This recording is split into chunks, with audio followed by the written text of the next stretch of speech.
Assalamualaikum warahmatullahi wabarakatuh. Alhamdulillah, alhamdulillahi rabbil alamin. Assalatu wassalamu ala asrafil anbiya'i wal mursalin, sayyidina wa maulana Muhammadin. Ashhadu an la ilaha illallah wa ashhadu anna Muhammadar Rasulullah. Allahumma sholli ala sayyidina Muhammadun musyabihil wal ikram ya wal jalil wal ikram wa tahirin wal mujahidina amma ba'du ibadullah wa ittaqullah. Alhamdulillah, puji syukur kita kepada Allah dengan segala karunia limpahan rahmah dan hidayahnya, serta dengan izinnya juga kita dapat menjalankan amanahnya, beramal dan beribadah zahir batin dunia dan akhirat. Bersalam kita tidak akan pernah kita lupakan. Marilah sama-sama kita sampaikan kepada junjungan kita Nabi Allah Nabiul Akhirul Zaman Rasulullah Muhammad sallallahu alaihi wasallam. Atasnya kalimahnya kita kalamkan dengan membacakan Allahumma sholli ala sayyidina Muhammad wa ala alihi sayyidina Muhammad. Alhamdulillah, bertemu lagi dengan saya Guru Mursyid Syekh Nur Muhammad Buya Irwan Maulana Al-Khalidi, Sumatera Barat. Tentunya dalam makom majelis zikir Ma'rifatullah, dalam naungan Yayasan Islam Hidayatul Mubarakah Indonesia, beserta syiar wadah syiar kita YouTube Buya Pasaman Timur sebagai wadah syiar dalam rangka meningkatkan iman dan takwa kita kepada Allah Subhanahu wa taala. Hadirin jamaah yang dirahmati Allah rahimakumullah dimanapun berada. Kalau kita berbicara tentang potensi ketuhanan adalah diri, tentu harus memiliki dasar-dasar autentik yang nyata. Kejelasan yang diakui oleh Al-Quran dalam hukum hijahiyah, falakiyah dan jabariyah, serta dengan memahami segala hakikat-hakikat yang dikandungkan dalam bahasa tersirat. Dengan kita lebih mengkukuhkan kodrat-kodrat ketuhanan berwujud, sebuah nama bernama diri adalah sebutan sebuah kodrat, bukan diri ciptaan, tapi diri adalah sebuah sebutan dalam sebuah kodrat. Kita lihat kembali kepada keputusan kesempurnaan Al-Quran pada surat yang ke-30 juz yang terakhir, yaitu An-Nas. Satu kalimat penghujung dan penetap suatu iktiko dan tujuan akhir adalah makom kalimat rahasia ilahinas, di mana kita bisa mengartikan kata Tuhannya manusia. Apakah kata-kata ini bisa dibolak-balik? Kalau dibolak-balik, ini akan terjadi suatu kesalahan kafir sindik bagi orang yang tidak mentelaah dengan benar bagaimana dia menyambut keputusan dari sebuah ayat ilahinas. Padahal kita tahu dalam makom Sa'ud Matsaininya Al-Quran, ilahi adalah Tuhan, ilah, nas adalah manusia. Bagaimana kita menempatkan? Kalau secara amaliyah memang artinya Tuhannya manusia itu, ya, kodratnya manusia adalah kodratnya Tuhan. Jadi kalau kita salah memahami makna ini, kita akan menjabarkan suatu hikayah yang berbeda. Makanya kita harus mengenalnya dengan benar-benar. Potensi mana yang dikatakan ilahinas, Tuhannya manusia, Tuhan manusia. Nah, kalau kita ambil dari kalimat kalimatnya itu sangat pendek, ilahi nas, ya, ilahi nas. Nah, bisa banyak 7 pengambilan makna, tapi saya satu pemberitahuan, satu berbagi makna. Tidak perlu kita bahas 7-7-nya, satu. Karena setiap lebih dari satu namanya sifat. Cuma kalau saya ambil satu sifat saja, apa yang kita ambil satu sifat daripada ilahi nas tadi. Nah, kita di sini mengambil potensi. Kenapa? Kan sudah semua terjadi. Jadi yang dikaji itu adalah sebuah wujud yang sudah terjadi, bukan yang sebelum terjadi. Nah, ya, kalau kita mengkaji sebelum terjadi, itu tidaklah memiliki fakta. Yang memiliki fakta adalah terjadi, hasil dari yang terjadi. Nah, kalau dia tidak mampu, berarti fakta sebelum terjadi dia tidak bisa.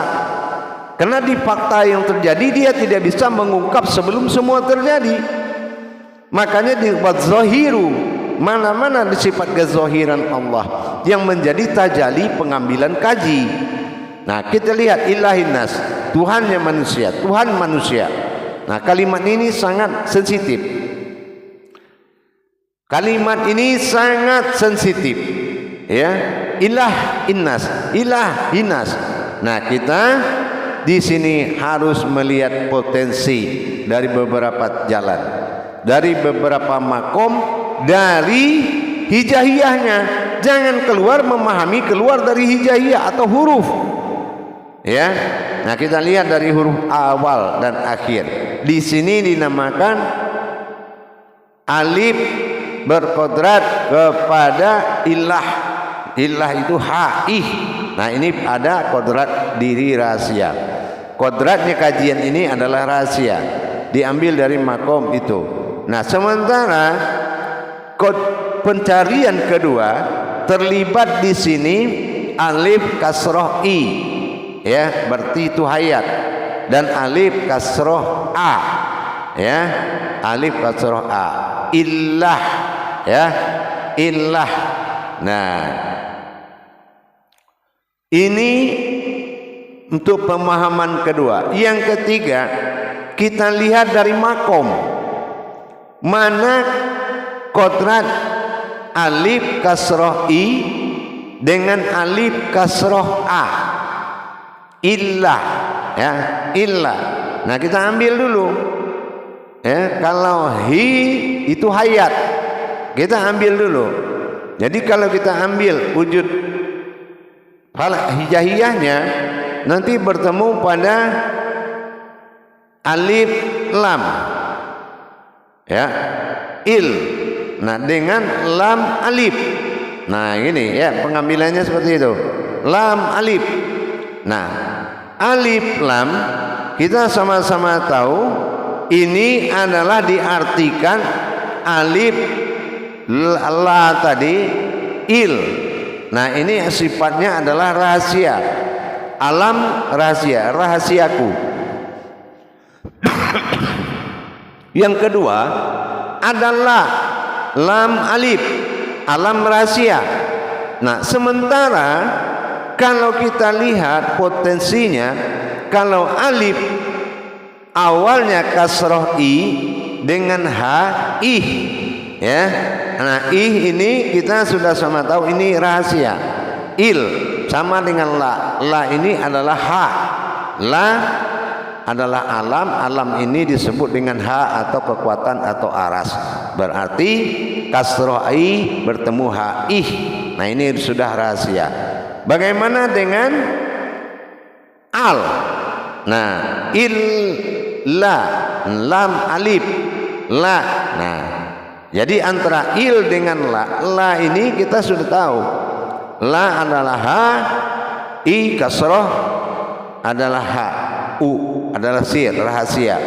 Jadi ini adalah kodrat, dua kodrat. Yang satu kodratnya sir, ya, rahasia, dan kodrat lam, alam rahasia.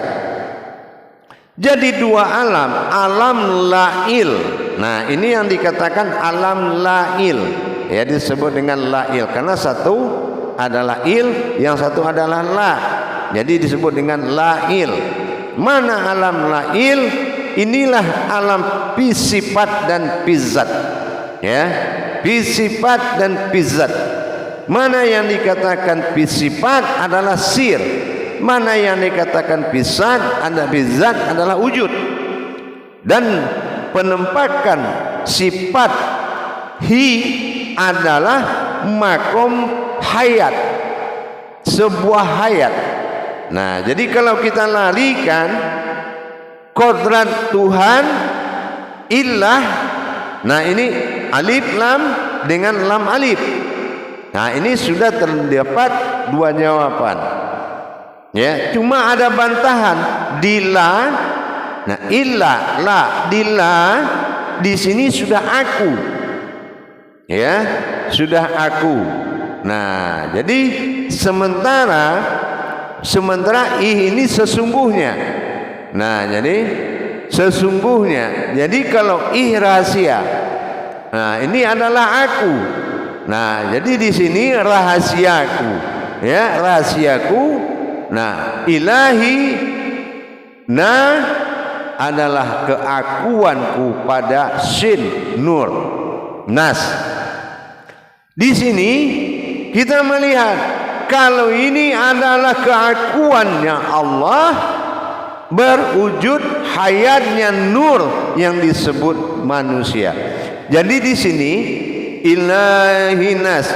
Di sini mata hati dan mata batin menatap kesempurnaan Tuhan pada diri, sehingga tidak ada lagi kita melihat diri kita, melainkan kita melihat alam lailnya, yaitu diri yang rahasia yang terlihat. Lail, nah alam lail, illahin nas, il alif lam, la lam alif. Nah, illahi adalah hayat hidup, na adalah aku, dahir, sin adalah nur, disebut nas manusia. Aku adalah, ini adalah alam zahirku yang berwujud nur. Nah, itu yang dikatakan ilahin nas. Jadi kalau kita sudah melihat nur semata, maka kalau kita mendirikan nur ini menjadi alam zahir dan batinnya, ya, alam sir dan alam wujudnya, maka nur ini akan menjadi nur afiyah atau nur ilahiyah. Nah, ini sering mendapatkan pengamalan ini ya Rab ya al-malikin nas, ini akan berdampak kepada aura. Biasanya aura nurullah itu akan muncul bagi orang yang berpandangan dan apalagi menjadikan suatu kodrat untuk beribadah. Ya, bagaimana ya nur, ya malik, ya innasi, ya ilahinas. Ini akan menjadi suatu pembangunan aura yang sangat bagus, yaitu wajah-wajah batinnya Allah. Nah, ini jadi kalau kita sudah paham pengambilan penetapan makna ilahinas tadi, kalau dilarikan kepada iman tauhid ke tingkat wujud dan maujud, antara la il dengan la, maka hi adalah hayat nas, yaitu yang terlihat aku. Jadi bagaimana kita mengerti ternyata Allahu alam telah menerjemahkan, ya, Allahu alam alif lam mim itu sudah menerjemahkan an-nas ini sebetulnya, ilahinas ini, ya. Jadi kalau kita sudah bisa diterjemahkan Allahu alam, akulah alam, alamku Allah. Nah, inilah dia alam wujud, alam al-am. Nah, apa al-am? Inilah alam. Jadi kalau al-am inilah ilahinas. Nah, jadi kalau kita memberangkatkan mata batin untuk mencari peningkatan pemahaman ilahinas, itu lebih bagus dan termulia sangat daripada kita mengamalkan sesuatu wujud berubah, menunggu keyakinan kita berubah. Lebih bagus kita mengikuti hayatnya Allah, perjalanan yang hidup, sehingga berkendaralah rohani menuju ketauhidan ilahiyahnya. Jadi dengan kita bisa memahami cara pengambilan penetapan kodratnya, maka kita sudah bisa mendapatkan hayatnya. Bahwasannya yang dikatakan nurullah adalah mencakup nurani, rohani dan rabbani, ilahi, nas. Jadi kalau ingin awal diri adalah Tuhan wahid ba'dal tunggal, awal jadinya di sini sudah bisa kita lihat bahwasannya di dalam lain, di luar adalah la, di dalam adalah il. Nah, makanya lam kasrah dengan lam jalalah itu beda. Jadi kalau kita melihat kedua lam tadi, la il, nah kita lihat dengan nyata laha illah Allah. Nah di sini kita sudah bisa melihat wujud Allah semata dengan lail, dengan lail tadi, illah, ya illah. Nah, alif lam dengan lam alif. Nah ini kan berarti dalam luar dalam. Nah disinilah apakah penetapan itu masih kurang? Saya rasa ini sudah bisa dijadikan sebagai dasar untuk mengatakan wajibul wujud. Ya, untuk berprasangka wajibul wujud sudah luar biasa, sudah bisa. Jadi jangan kemana-mana lagi, ya. Jadi kalau kita sudah bisa wajibul wujud, wajib kita yakini wujud itu, maka ini akan merubah rohanimu, yang akan mencapai, kamu bisa mencapai ajakan Allah dalam tajalli. Kamu akan sampai. Tapi kalau kamu tidak merubah wujud, maka apalagi tidak menyaksikan wujud ini sedang belajar, maka kamu merasa kamu yang belajar, maka semakin jauh, karena kodrat kemanusiaan sangatlah jauh dari kodrat ketuhanan. Tapi kodrat Tuhan sudah pasti kodrat manusia.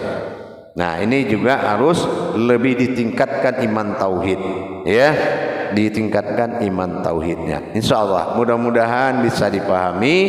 Tapi bagi hadirin hadirat kaum muslimin muslimat saudaraku yang ingin lebih memahami lagi, ya silakan bergabung dan silakan menelpon, menghubungi nomor teleponnya ada di layar deskripsi Buya Pasaman Timur, YouTube Buya Pasaman Timur. Insyaallah mudah-mudahan dengan berbagi inilah terbukanya semua wadah-wadah Allah pada diri.